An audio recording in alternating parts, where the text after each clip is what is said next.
Assalamualaikum warahmatullahi wabarakatuh. Bismillahirrahmanirrahim. Alhamdulillahirabbil alamin wassalatu wassalamu ala asyrafil anbiya'i wal mursalin wa ala alihi wa sahbihi ajmain. Asyhadu an la ilaha illallah wahdahu la syarikalah wa asyhadu anna Muhammadan abduhu wa rasuluh. Faqad qala Allah ta'ala fi kitabihil karim wa huwa asdaqul qailin. A'udzu billahi minasyaitonir rajim. Bismillahirrahmanirrahim. Wa daraballahu mathalan qaryatan kanat aminatan mutmainnah ya'tiha rizquha ragadan min kulli makan fakafarat bi an'amillah fa'adzaqahallah libasal ju'i wal khaufi bima kanu yasnaun. Shadaqallahul azim. Muslimin dan muslimat yang dimuliakan oleh Allah Subhanahu wa taala. Mari sama-sama kita merenung kenapa bencana dan musibah dan cobaan di 2020 ini betul-betul bahkan oleh sebahagian besar masyarakat di dunia ini adalah sangat berat sekali.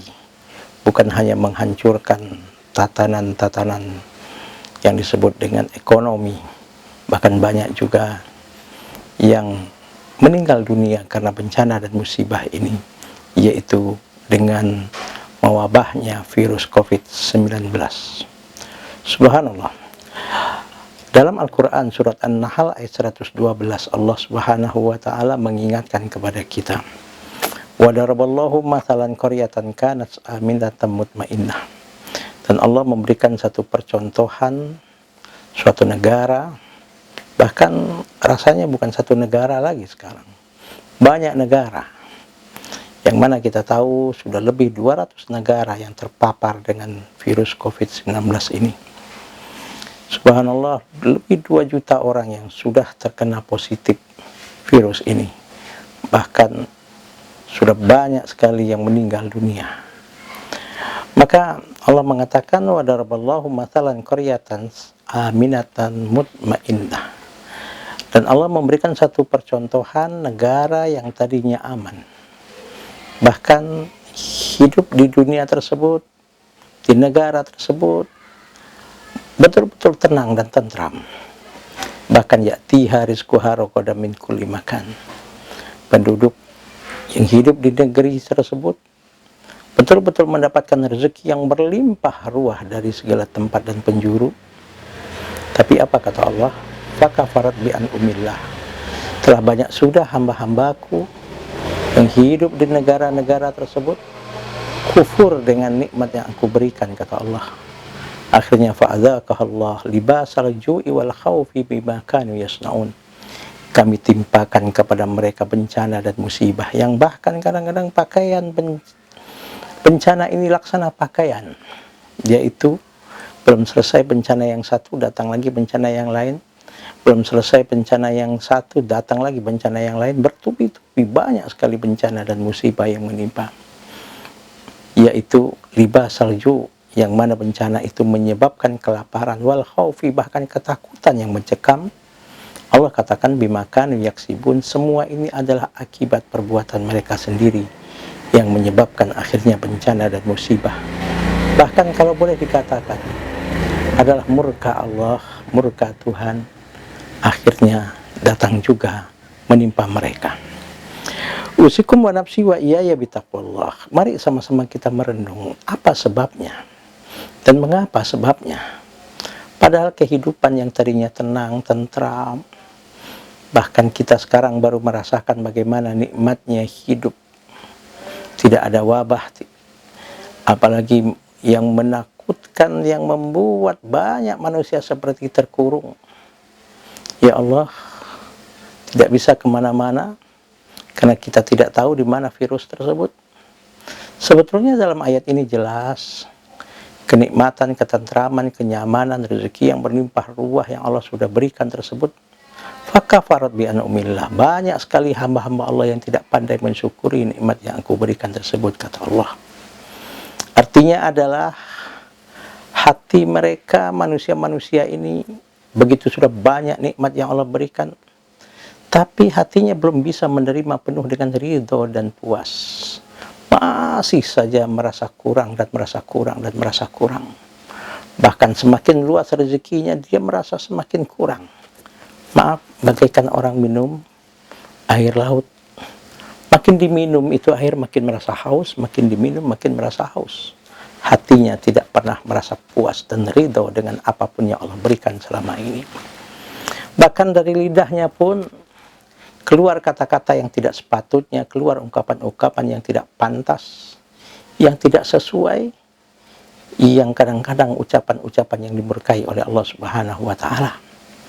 Bahkan nikmat-nikmat yang Allah anugerahkan, nikmat-nikmat yang Allah amanahkan, nikmat aman, nikmat tentram, nikmat rezeki yang berlimpah ruah, makanan, buah-buahan di mana-mana.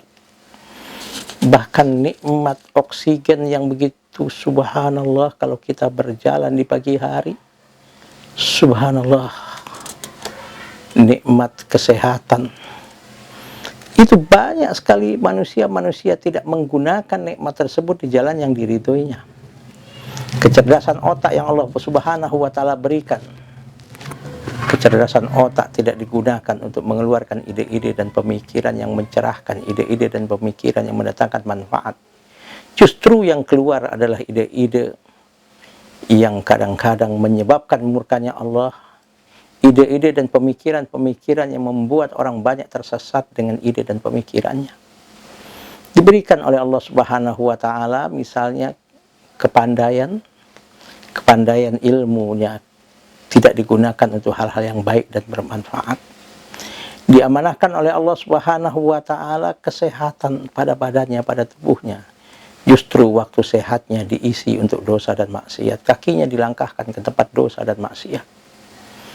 Diamanahkan oleh Allah Subhanahu wa Ta'ala jabatan.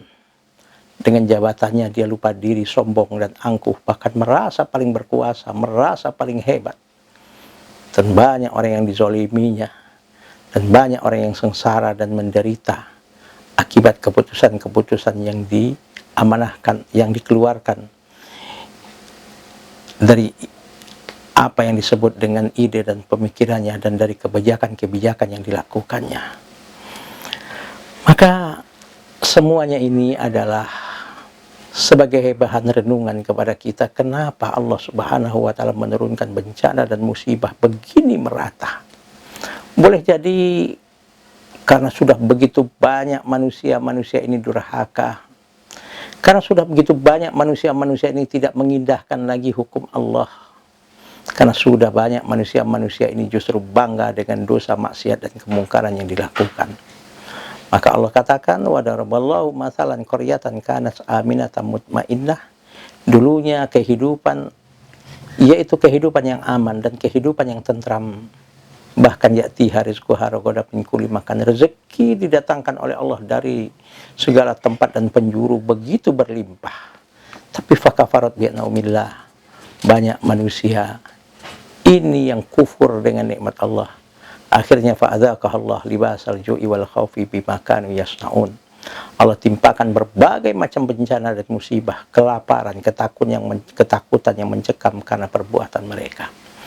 Maka sekarang bulan Ramadan, yang kita tahu bulan Ramadan adalah bulan yang penuh dengan keberkahan.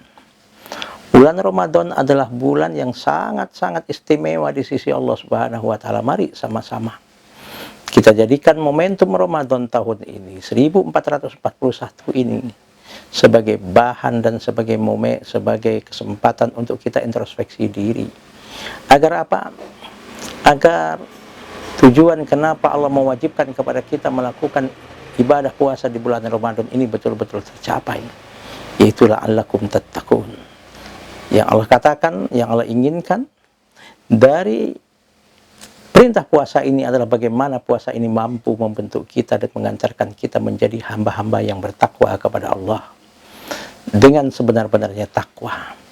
Dan insya Allah kalau betul-betul kita dengan gemblengan dari Allah Subhanahu wa Ta'ala di bulan Ramadan yang penuh berkah satu bulan ini, mampu membuat kita menjadi hamba-hamba yang bertakwa kepada Allah, menjadi pemimpin-pemimpin yang bertakwa, menjadi politisi-politisi yang bertakwa, menjadi orang kaya yang bertakwa, menjadi orang alim berilmu, menjadi orang alim dan berilmu yang bertakwa kepada Allah. Apapun profesi kita dan dimanapun kita berada, yakinlah kalau kita menjadi hamba-hamba Allah yang muttaqin, menjadi pengusaha-pengusaha yang bertakwa, menjadi pemimpin-pemimpin yang bertakwa, aparat penegak hukum yang bertakwa, ibu rumah tangga yang bertakwa. Artinya adalah betul-betul apa yang diinginkan oleh Allah dari puasa kita ini tercapai, insya Allah. Kita akan bisa keluar, dan insya Allah, Allah pasti memberikan solusi dan jalan keluar atas kesulitan yang sedang kita hadapi ini. Maka mari sama-sama Ramadan ini kita jadikan momentum untuk membentuk kita menjadi hamba-hamba Allah yang muttaqin. Jadi insya Allah dengan ketakwaan tersebut Allah berikan solusi dan jalan keluar atas segala persoalan yang kita hadapi, sebagaimana janji Allah, wa may yattaqillaha yaj'al lahu makhraja wa yarzuqhu min haitsu la yahtasib. Barang siapa yang bertakwa kepada Allah, maka Allah tidak akan biarkan dia dalam keadaan sengsara. Allah tidak biarkan dia dalam keadaan menderita. Allah tidak akan biarkan dia dalam keadaan sulit. Pasti Allah berikan solusi dan jalan keluar. Bahkan bukan itu saja, Allah akan bukakan pintu rezeki yang kita tidak, bahkan pintu-pintu rezeki yang kita tidak sangka-sangka. Nah, mudah-mudahan ini menjadi renungan bagi kita, dan mudah-mudahan puasa Ramadan ini betul-betul kita bisa manfaatkan dan optimalkan sehingga mampu membuat kita menjadi hambanya yang paling mulia di hadapan Allah. Inna akramakum indallahi atqakum. Sesungguhnya yang paling mulia di antara kalian di hadapanku, kata Allah, di sisiku adalah yang paling mulia. Itu adalah orang-orang yang paling tinggi nilai takwanya di hadapan Allah. Dan mudah-mudahan dengan hasil puasa di bulan Ramadan dan ibadah-ibadah yang kita lakukan di bulan Ramadan ini mampu membawa kita dan membentuk kita menjadi hamba-hamba yang bertakwa, sehingga kita cepat bisa keluar dari berbagai macam persoalan ini, khususnya wabah COVID-19 ini. Yakinlah, Allah Subhanahu wa Ta'ala pasti akan memberikan pertolongan kepada hambanya, dan pasti akan memberikan solusi dan jalan keluar kepada hambanya yang bertakwa tersebut. Maaf lahir batin. Subhanakallahumma wa bihamdika asyhadu an la ilaha illa anta astaghfiruka wa atubu ilaik. Wallahul muwaffiq ila aqwamit thoriq. Wassalamualaikum warahmatullahi wabarakatuh.